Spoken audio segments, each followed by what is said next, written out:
Hi, everyone. It's a great privilege for me, and it means so much to have the opportunity to greet you, the baccalaureates of 2020. I know that starting off this year, no one could have predicted what was in store for us.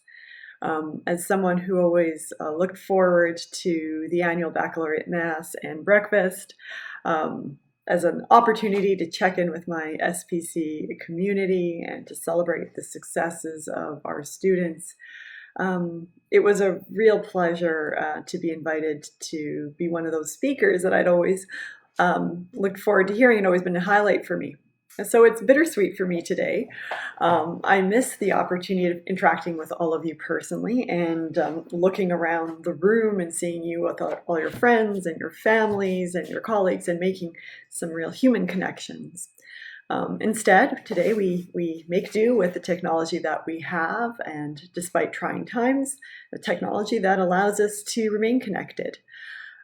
In some ways, this platform may enable us to reach more of you, and sometimes life just doesn't permit us to be in the same place at the same time.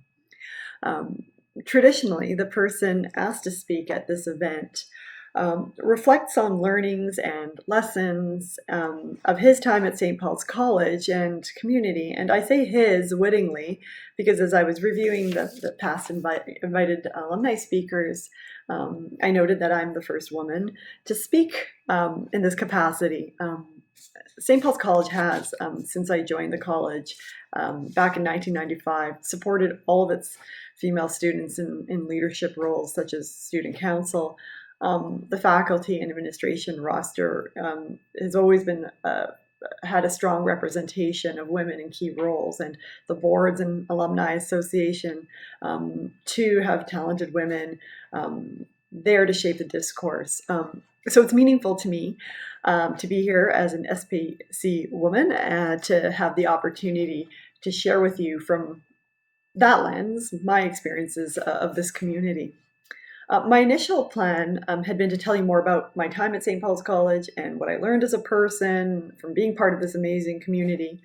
But reflecting on what life during this pandemic has been like, for me and what I can only imagine it's been like for all of you, my focus shifted. When we cannot meet and can't gather and can't share physical space with each other, it's tempting to ask, can we still be a community? But the answer is, of course, yes. In many ways, it's times like this that brings us closer together. So I want to talk about what's happening now and where we all fit in. 2020 has been a challenging year for everyone. We've had to learn very powerful lessons in terms of managing our expectations and coming to terms with things that we can control and those things that are beyond our control. If you're like me, a person who likes to have a path, a clear understanding of how to get from point A to point B, a year like 2020 can be quite frustrating and it can be quite daunting. Many of us have managed to move through life without really being tested. But that's changed this year. We're all being tested, and all of us at some level have had to stop, reflect, and reset our expectations, our plans, and our goals. Some things that we do will be delayed. Other things will be abandoned.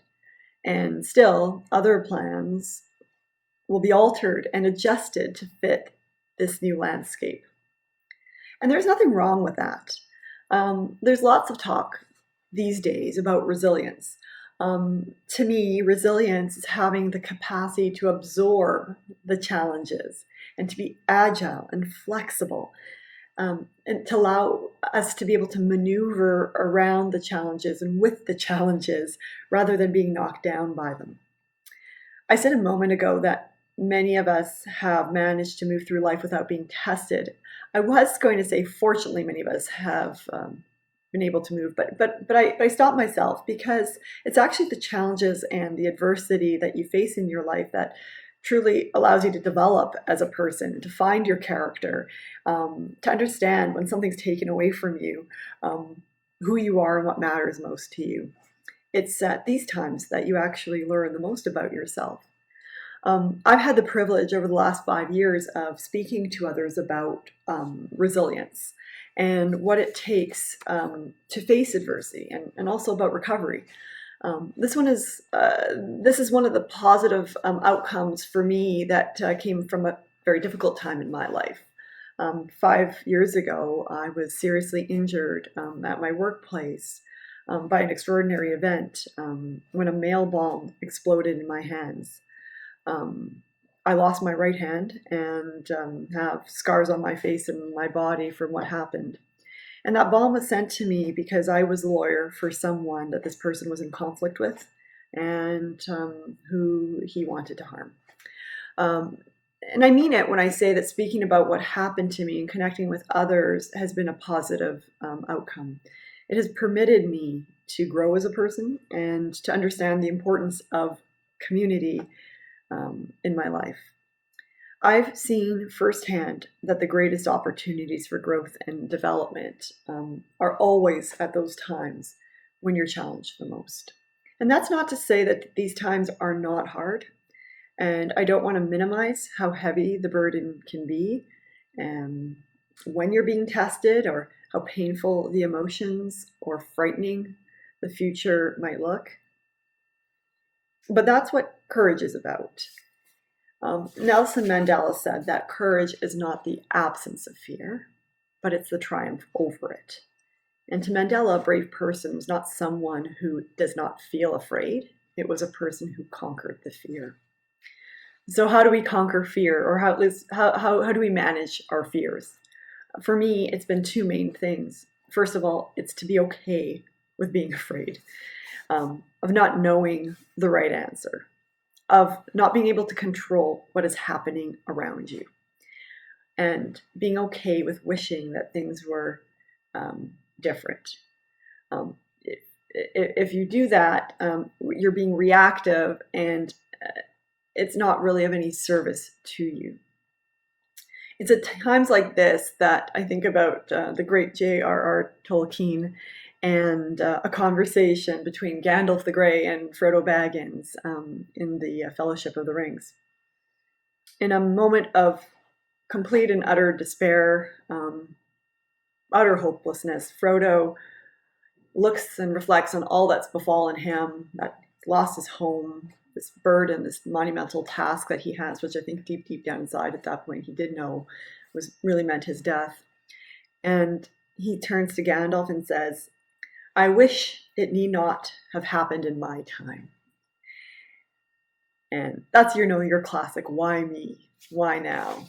What did I ever do to deserve this? And Gandalf replies to him, "So do I. And so do all who live to see such times. But that's not for them to decide. All we have to decide is what to do with the time that is given to us." And this is the power of choice. The most important tool there is that will allow us to persevere, which is how do we respond. And it doesn't mean it will be easy, but it does mean you have power. The second thing that helps me manage my fears and manage challenging times is to remember that you have a community that stands with you. This community at St. Paul's College is there behind you, with you, and will be there in front of you to help you show you the way if you need them. And no matter where life takes you or what comes your way, you'll always be one of us, and we'll always be here for you. And that's why I'm here today. When I needed to be reminded about what matters most, St. Paul's College was there for me. The encouragement I received, the love, the support, it reminded me that I always had a place where I could belong, even though many years had passed since I had been a student there. It's the same for each of you. And that's what you have to look forward to as an alumni of St. Paul's College. So, welcome to this new part of the St. Paul's College experience. Congratulations on your achievements. They're so well deserved. Know that you are well prepared for whatever comes before you. Best of luck to you, and I hope to meet you all soon at the next baccalaureate celebration.